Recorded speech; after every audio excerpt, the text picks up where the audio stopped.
Bonjour à tous, bon, c'est la première de Black Blanc Beurre, Nouvelle-France. Prochainement, ou dans les mois à venir, je vais créer mon parti politique afin de prôner l'unité ensemble pour que tout Français, Français de souche ou Français issus de l'immigration soient ensemble et réunis pour que la France soit un pays fort comme elle a pu être dans les siècles passés. Car moi, je crois que la France est un grand pays, que la France peut utiliser son immigration afin de reconquérir le monde comme elle a pu le faire au temps des Lumières. Que tu sois chrétien, musulman, bouddhiste, juif, ça c'est pas important. Mais l'important c'est que tout le monde travaille ensemble pour que la France redevienne un grand pays comme elle a été auparavant. Pour moi, c'est ma vision du monde. Toutes les divisions à deux francs qu'on peut avoir sur les plateaux de télé ou sur certains partis politiques, ça, c'est pas. Pour moi, ce n'est pas ma vision du monde. Pour moi, je prône vraiment comment dire, l'union de tout Français, quelle que soit son origine et sa confession religieuse ou son activité sexuelle. Pour moi, ça n'a aucune importance. Le plus important, c'est le comportement. Comment la personne se comporte. Pour moi, c'est ça pour moi le plus important. Voilà.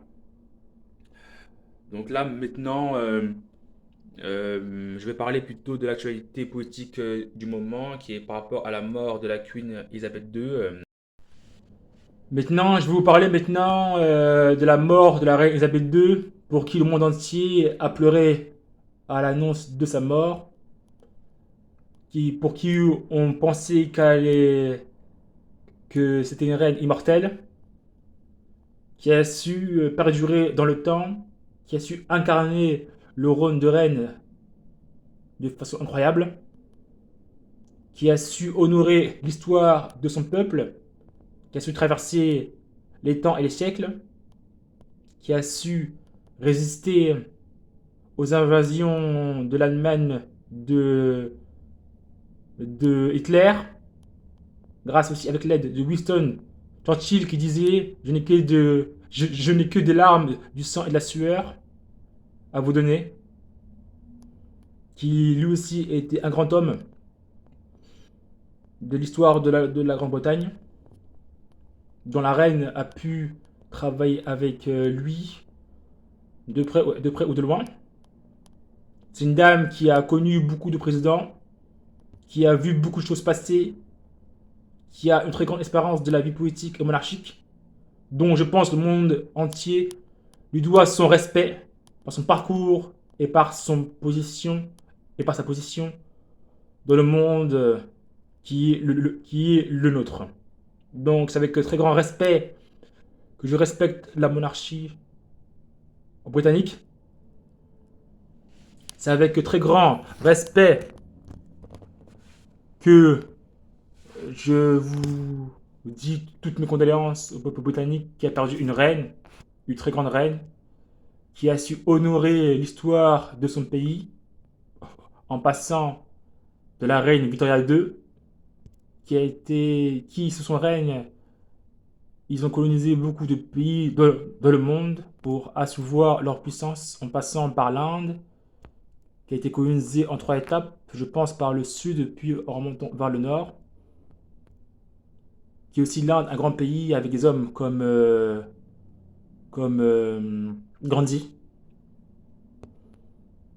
qui ont aussi qui aussi, comment dire, le Royaume-Uni a pu coloniser aussi l'Australie, le Ghana, le Nigeria, le Canada et les États-Unis. Donc l'influence de l'Empire britannique est vraiment indéniable sur le monde dans lequel on vit. C'est pour ça que l'anglais c'est la langue du business, parce que c'est la langue la plus parlée, parce que c'est la langue où les Anglais ont plus colonisé avec les Français, mais les Français ont colonisé un peu moins de pays. Même si sous Napoléon, les États-Unis étaient à moitié français, mais Napoléon a dû vendre la moitié des États-Unis pour remplir les caisses de l'État afin de financer ses guerres au niveau européen. Car il ne faut pas oublier que Napoléon a été le roi a été le roi de l'Europe durant 10 ans de 1804 à 1814. Donc sa vision pour Napoléon était plutôt d'être le roi de l'Europe que le roi du Nouveau Monde. Bon, bref. On peut pas, on peut pas dire à Napoléon qu'il a fait un mauvais choix. Il a fait le choix de son époque, tout simplement. Mais j'ai un très grand respect aussi pour Napoléon parce que quand même dominer l'Europe à son époque quand même c'est plutôt fort.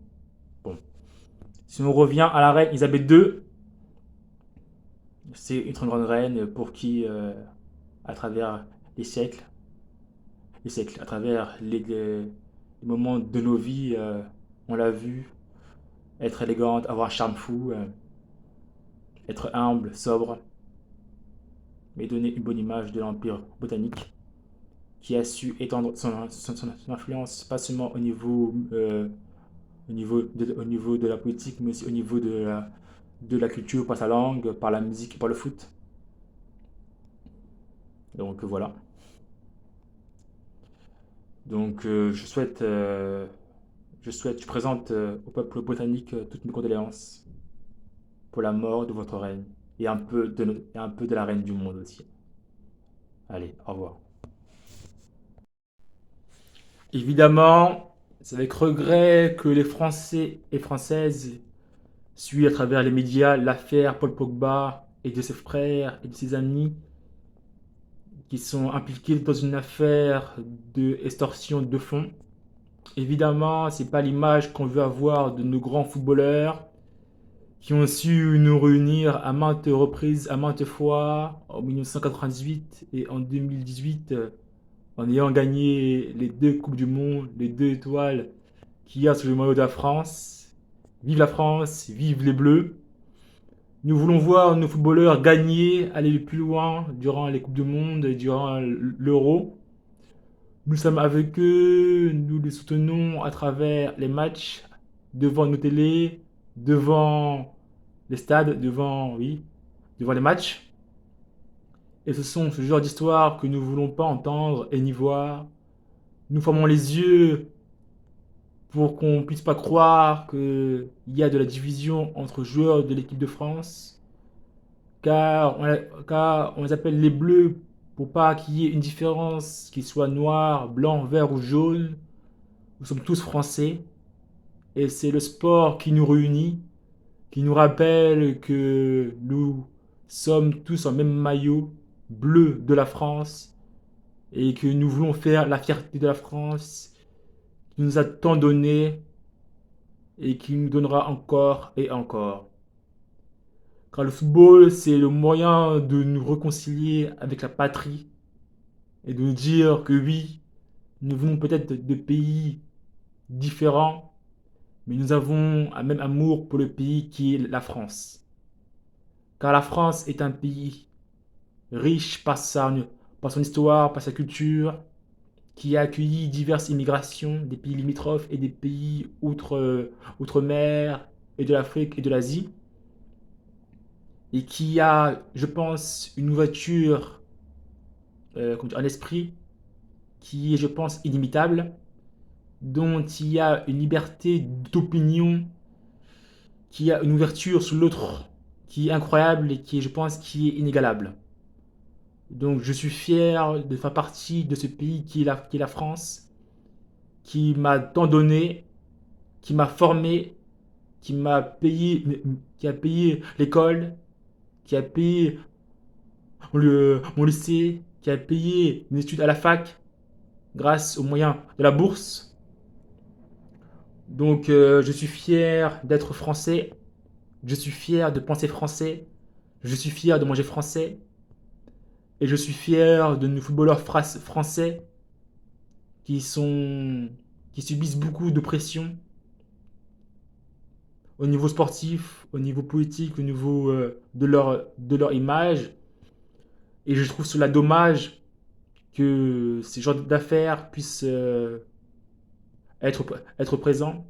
Car nous voulons être heureux, nous voulons ressentir les moments d'émotion forts qui ont pu nous procurer en 1998 et en 2018, en ayant réussi à rappeler que les enfants de l'immigration peuvent être utiles à ce beau pays qui est la France, qui a su fermer les bouches aux propos,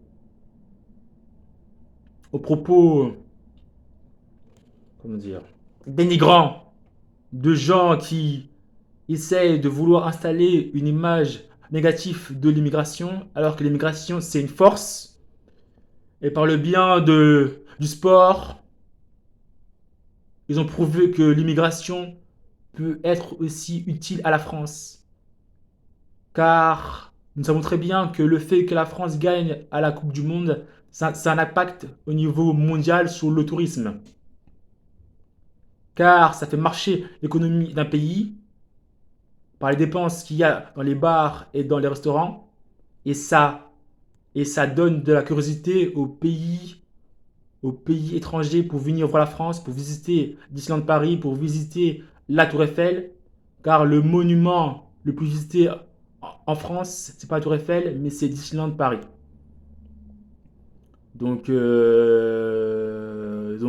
Par les victoires que la France fait dans ses compétitions sportives, cela a un impact positif sur toute l'économie du pays.